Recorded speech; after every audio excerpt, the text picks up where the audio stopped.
14 Februari 2019, Buletin Pagi bersama saya Asrul Nizam Kadir. Tajuk utama pagi ini. Sindiket penyelewengan gas petroleum cecair bersubsidi tumpas.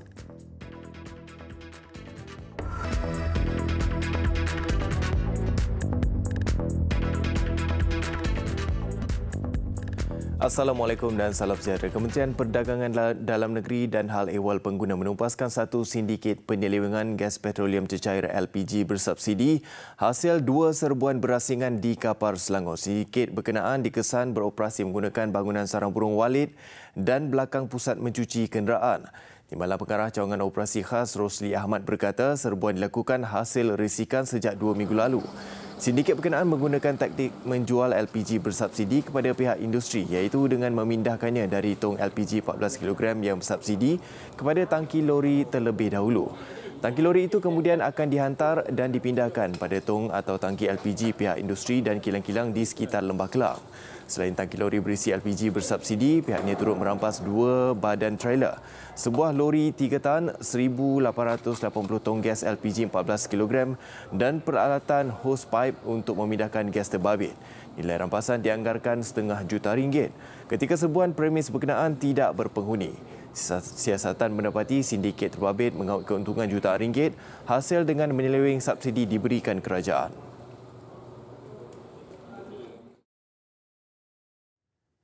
Penguatkuasaan tegas perlu diambil bagi menyelamatkan nyawa rakyat negara ini berikutan jumlah kemalangan jalan raya yang masih tinggi. Secara purata lebih 6,000 nyawa terkorban setiap tahun.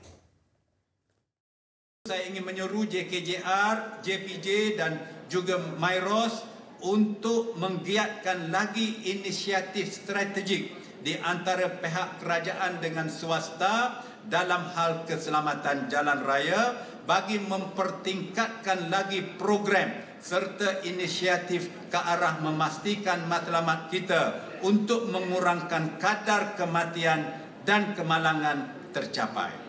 Berdasarkan statistik pada tahun 2018, 21,041 kemalangan direkodkan dalam kempen keselamatan jalan raya bersempena perayaan Tahun Baru Cina. Jumlah itu meningkat berbanding 20,752 kemalangan pada tahun sebelumnya. Dalam tempoh 2 minggu pertama kempen musim perayaan tahun lalu, angka kemalangan maut mencecah 226 orang. Justru beliau berharap angka terbabit akan menurun tahun ini selepas kempen keselamatan jalan raya bersempena perayaan Tahun Baru Cina berakhir. Wisma Putra memaklumkan pihaknya sudah memohon kepada kerajaan Kemboja supaya 47 tahanan rakyat Malaysia di Banting Mencit dibebaskan dengan segera. Menteri Luar Datuk Saifuddin Abdullah berkata beliau sudah menghubungi pemimpin negara itu berhubung perkara berkenaan.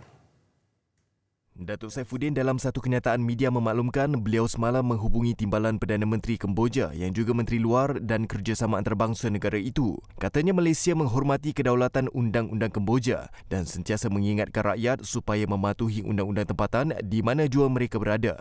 Malaysia juga memohon supaya pertimbangan agar kes rakyat Malaysia itu dipercepatkan agar mereka dapat segera pulang ke pangkuan keluarga. Pihaknya juga menyampaikan penghargaan atas kerjasama diberikan oleh Kemboja. Ini termasuk membenarkan beberapa lawatan konsular daripada Kedutaan Besar Malaysia di Phnom Penh. Dua pegawai kanan Wisma Putra juga sudah bertolak ke Banting Mencit semalam untuk meneruskan perbincangan berkaitan. Kementerian Luar akan terus memantau perkembangan kes itu dengan rapi dan mengambil langkah sewajarnya.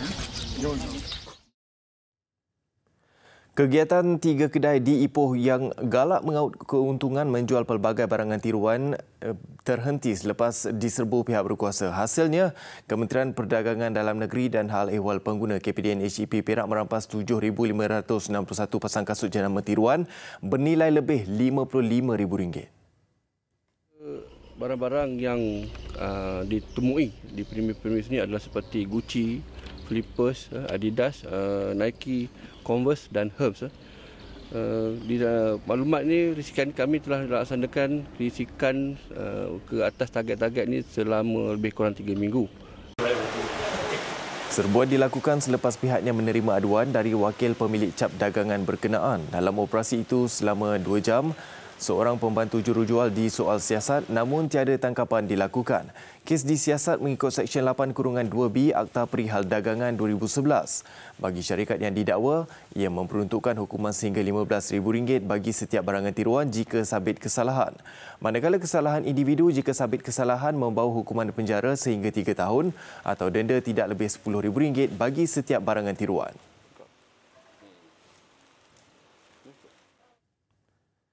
Isu ketagihan internet bukanlah perkara baru di Malaysia. Kajian mendapati selain memberi kesan kepada psikologi, ia juga boleh memudaratkan kesihatan fizikal, apatah lagi apabila seseorang itu sanggup melayari internet 6 hingga 7 jam sehari. Justru Kementerian Komunikasi dan Multimedia Malaysia KKMM melancarkan kempen My Digital H2O bertujuan mewujudkan persekitaran cyber yang sihat melalui penggunaan internet yang positif. Kempen H2O atau Health to Others direncana untuk mengoptimumkan kesihatan diri sendiri dalam masa yang sama menyebarkan mesej positif kepada pengguna digital yang lain. Melalui kempen itu, penyebaran mesej berkaitan kesihatan digital dan etiket digital dalam bentuk kreatif dilakukan menerusi rangkaian media sosial seperti Facebook, Twitter dan YouTube. Masalah kesihatan seperti masalah rambut di kalangan remaja, masalah text-next, tempoh sebabkan terlampau lama melayari internet, dan juga masalah-masalah kesihatan yang lain seperti CTS, itu CTS syndrome, SM saraf, dan ini adalah perkara-perkara yang sangat menyumbangkan. Edin Shazli Shiz ditemui selepas melancarkan kempen My Digital H2O di Putrajaya. Kempen mensasarkan golongan remaja dan belia berusia 15 hingga 30 tahun melalui konsep kewarganegaraan digital sempena sambutan Hari Keselamatan Internet 2019. Susulan penafian Lembaga Hasil Dalam Negeri LHDN berhubung penglibatan mereka dengan program Dana 7 Amanah LHDN, anjuran Yayasan Amal Ma'ruf Malaysia yang di-Ketua Yayasan berkenaan Hamsan Omar tampil memberi penjelasan dan memohon maaf secara terbuka. Menurutnya, LHDN tidak mempunyai kaitan atau kepentingan terhadap projek berkenaan. Makna program itu adalah program yang kita anjurkan sendiri, yang dengan setelah kita mendapat kelulusan daripada pihak LHDN kelulusan pelepasan cukai yang dirujuk di sini. Dan kedua, kita juga bersetuju bahawa apa yang dimaklumkan oleh pihak LHDN bahawa Yayasan Amal Ma'ruf Malaysia bersetuju LHDN adalah organisasi yang memberikan kelulusan pelepasan cukai di bawah subsection 44.6 ACP 1997. Ini bermakna bahawa LHDN pun juga tidak terlibat dengan apa-apa program anjuran yang kita adakan. Tambah beliau, 7 program dana yang dimaksudkan adalah amanah untuk kemajuan pendidikan, amanah untuk membantu golongan kelainan upaya, amanah untuk meringankan beban golongan asnaf miskin, amanah membantu pusat rawatan hemodialisis, amanah membantu golongan mualaf, amanah mengendali khidmat pengangkutan murah kerawatan kesihatan serta amanah sumbangan wang tunai sempena perayaan. Katanya Yayasan Amal Ma'ruf Malaysia mensasarkan kutipan dana menjangkau RM51 juta. Ia berdasarkan kertas cadangan yang akan diperolehi melalui kutipan derma daripada mereka yang layak mendapat pelepasan cukai.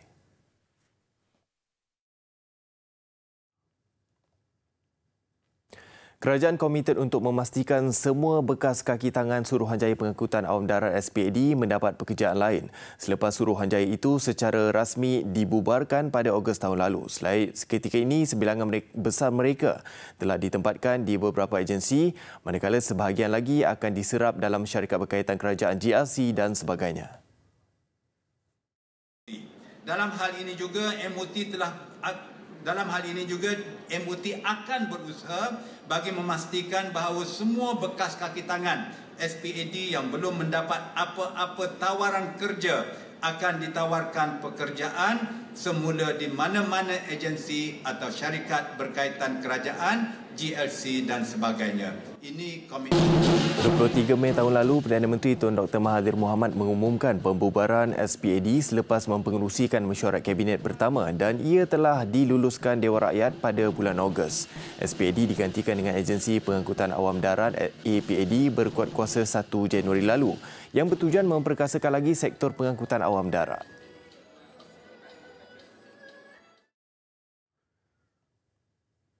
Negeri Sembilan tidak akan menaikkan tarif air bagi penggunaan domestik dan komersial sehingga tahun depan.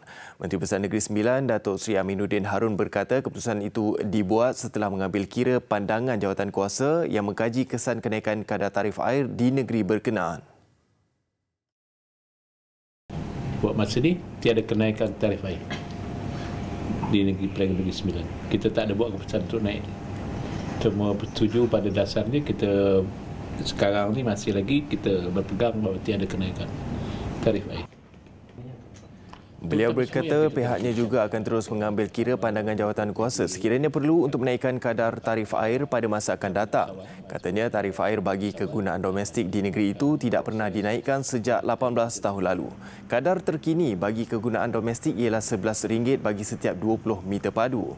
Sebelum ini, Suruhanjaya Perkhidmatan Air Negara SPAN mencadangkan kadar tarif air disemak dan dinaikkan di seluruh negara termasuk di Negeri Sembilan.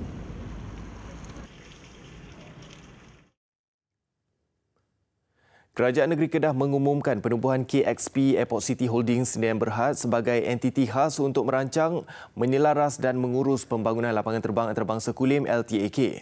Menteri Besar Kedah Datuk Seri Mukhris Tun Mahathir berkata, KXP Airport City yang merupakan syarikat penuh milik Perbadanan Kemajuan Negeri Kedah akan memulakan operasinya pada Mac ini. Untuk melancarkan satu kajian feasibility study yang lebih terperinci. Yang ada sebelum ni memang dah ada FS ni, tetapi yang lebih detail, yang dah menyeluruh untuk kita kena pasti apa komponen-komponen dalam KXP yang perlu kita pecah-pecahkan mengikut fasa. Itu perlu dibuat. Kata Datuk Seri Mukhris, KXP Airport City akan dipengerusikan oleh beliau sendiri. Serentak pembinaan LTAK, satu lebuh raya baru bakal dibina menghubungkan daerah Bandar Baru sehingga Sungai Petani. Dan jika disetujui Kerajaan Negeri Perak, cadangan lebuh raya itu juga akan melibatkan rantaian pembinaan dari Cangkat Jerin. Datuk Seri Mukhris yakin pembangunan lapangan terbang itu bakal membentuk peluang pekerjaan baru dalam bidang penerbangan dan aeroangkasa. Terengganu muncul negeri pertama mengambil inisiatif mengagihkan kit pengurusan jenazah secara percuma dalam usaha membantu meringankan beban masyarakat Islam di negeri itu. Fasa pertama sebanyak 2,000 kit diagihkan di 32 don dan 8 kawasan parlimen di Terengganu. Dan saya rasa dengan konten yang ada dalam kit itu, kalau kita nak pergi cari satu-satu itu memang akan makan masa dan ini dengan sendirinya akan memudahkanlah proses itu. Doktor, ini yang pertama kali? Pertama kali. Dipercayai terlalu yang pertama tu? Pertama, saya percaya, saya difahamkan begitu bahawa negeri yang pertama mengambil inisiatif bagi pihak kerajaan negeri ada kit pengurusan jenazah. Dr. Ahmad Samsuri berkata demikian selepas majlis penyerahan kit pengurusan jenazah kepada semua ahli parlimen dan adun Terengganu. Sumbangan kerajaan negeri menerusi anak syarikatnya, Syarikat Air Terengganu Berhad 1 membabitkan peruntukan RM600,000. Kit dilengkapi 26 barangan serta peralatan penting bagi keperluan proses berkenaan.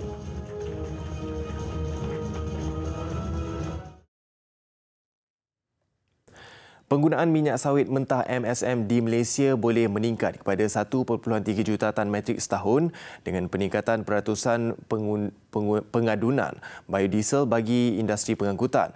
Menurut Menteri Industri Utama Teresa Kok, peningkatan kandungan minyak sawit dalam biodiesel daripada 10% kepada 20% turut dilihat bakal mengurangkan paras stok yang tinggi dalam menstabilkan harga MSM. Laporannya bersama Wan Izul Islam. Menurut Menteri Industri Utama Teresa Kok, bagi setiap peningkatan RM100 setan metrik dalam harga MSM, ia bakal menjana tambahan hasil RM2 bilion kepada negara. To stabilize the price of biofuel so that it won't fluctuate, too much. Like now, palm oil price has been going up, but because diesel price is still low, so it is still the price is still very reasonable. But then, what if come to the point that the palm oil price has gone very high and diesel price has gone up a lot? So that will be very costly for the public to use biodiesel. Beliau terdahulu merasmikan Forum Perniagaan Biofuel, anjuran Majlis Negara-Negara Pengeluaran Minyak Sawit.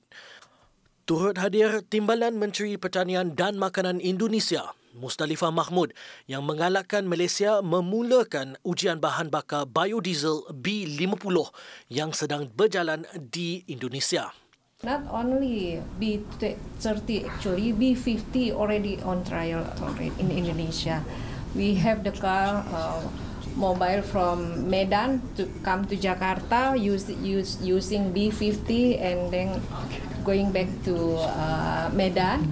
Hopefully in this week they arrive in Medan already, and so far the engine is no damage.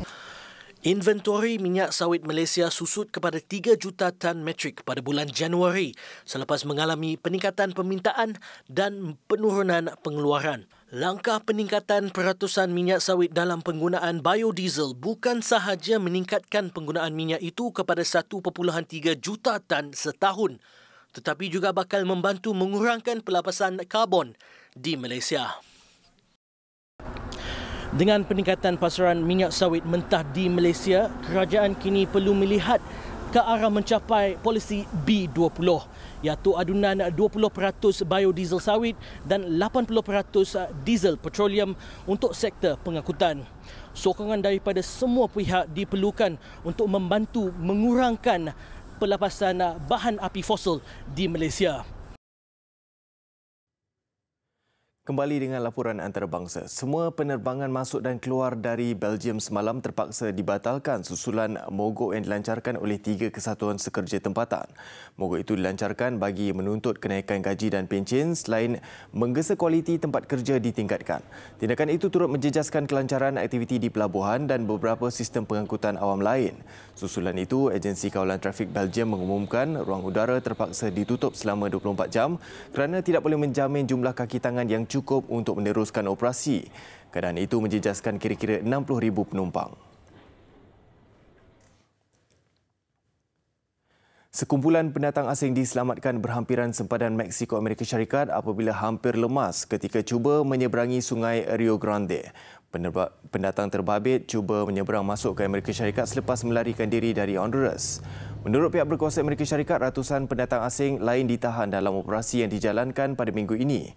Sekitar 2,000 pendatang dari Amerika Tengah kini ditempatkan dalam pusat tahanan sementara di sempadan Mexico, memandangkan mereka dihalang memasuki Amerika Syarikat bagi membuat permohonan suaka.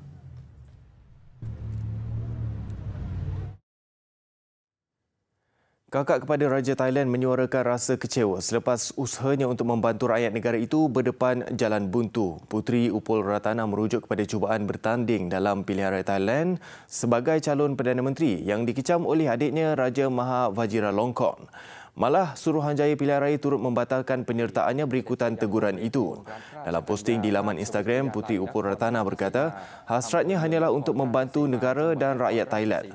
Tambahnya, kekalutan itu tidak sepatutnya berlaku pada era ini.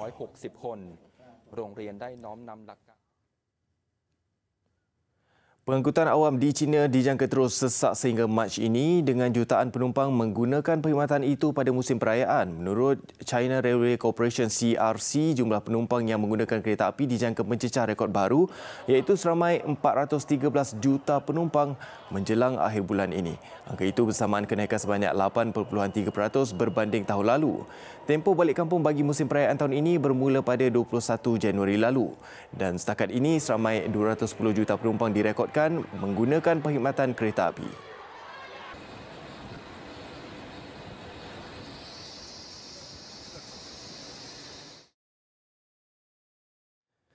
Sri Lanka mula mengiklankan kepada awam bagi mencari individu berkelayakan untuk mengisi kekosongan jawatan sebagai tukang gantung. Perkembangan itu berlaku apabila Presiden Maithripala Sirisena bertekad mahu melaksanakan hukuman gantung untuk pengedar dadah selepas mendapat inspirasi daripada keberkesanan operasi memerangi dadah di Filipina. Sirisena berkata moratorium hampir setengah abad terhadap hukuman mati di negara itu akan berakhir 2 bulan lagi dan hukuman pertama akan dijalankan terhadap pesalah dadah. Beliau sebelum ini mengumumkan penyeludup dadah akan dikenakan hukuman gantung dan tidak lagi dipenjara seumur hidup. Bulan lalu, Presiden Sri Lanka itu berkunjung ke Filipina dan berkata beliau mahu meniru strategi tegas Presiden Rodrigo Duterte dalam menangani jenayah dadah. Sukan, masalah jentera tengah yang dihadapi skuad bawah 22 tahun negara menjelang kejohanan AFF bawah 22 tahun di Kemboja 18 Februari ini dijangka bukan lagi menjadi kebimbangan utama buat pengendali Dato' Ong Kim Swee selepas pemain tonggak Nik Akif Syahiran Nikmat dilihat semakin pulih daripada kecederaan lutut. Pada sesi latihan skuad bawah 22 tahun negara di Majlis Sukan Negara MSN semalam, Nik Akif yang juga pemain tengah Kelantan sememangnya menjadi tumpuan media. Tampak sudah mula menjalani sesi pemulihan di padang tanpa mana-mana bantuan pegawai kecergasan. Nik Akif jelas menunjukkan perkembangan positif dalam setiap pergerakannya, sekaligus membayangkan khidmatnya di jentera tengah dapat digunakan dalam masa terdekat. Gembira dengan perkembangan itu, Ketua Jurulatih Dato' Ong Kim Swee bagaimanapun enggan mengambil risiko menurunkan Nik Akif pada perlawanan pertama menentang tuan rumah Kemboja 18 Februari ini. Nik Akif baru bermula hari ini dan kemungkinan dalam sehari dua beliau akan pulih sepenuhnya sebelum mengikuti pasukan secara latihan secara intensif, dan saya percaya Nik Akif boleh pulih sepenuhnya sebelum perlawanan kedua juga. Jentera tengah skuad bawah 22 tahun negara sebelum ini mengundang resah Dato' Kim Swee selepas beberapa pemain yang dipanggil tidak mendapat pelepasan daripada pasukan dan kelab masing-masing. Situasi ini menyaksikan Dato' Kim Swee hanya mempunyai 3 pemain tengah ke Kemboja, iaitu Nik Akif, Muhammad Daniel Hakim Draman dan KT Vandaran. Walaupun sudah mula menjalani sesi pemulihan di padang, Nik Akif mahu segera bersama rakan seperjuangan lain berlatih sebagai satu pasukan. Ada rasa sikit terkilan sebab saya tengok semua dah start training, dah start training untuk ke Kemboja. Saya ada rasa sikit lah sebab tak boleh join training. Tapi buat masa sekarang saya berusaha untuk kembalikan keadaan saya seperti biasa. Perdana Menteri Tun Dr. Mahathir Mohamad berharap perlumbaan berprestij Formula One dapat kembali dianjurkan di litar antarabangsa Sepang SIC. Beliau meluahkan hasrat itu ketika berucap selepas menerima anugerah pencapaian seumur hidup pada Majlis Anugerah Petronas SIC Persatuan Permotoran Malaysia MAM. I hope the races will continue into the future, and I hope F1 will come back in all its glory to celebrate with us. Tun Mahathir menjadi pencetus kepada kewujudan SIC dan perlumbaan F1 yang mana pada awalnya tidak pernah menjangkakan perlumbaan kali pertama dianjurkan pada 1999 itu mendapat sambutan hebat daripada peminat sukan permotoran tempatan. Namun pada tahun 2017, penganjuran tidak diteruskan kerana kurang mendapat sambutan dan memakan belanja yang tinggi.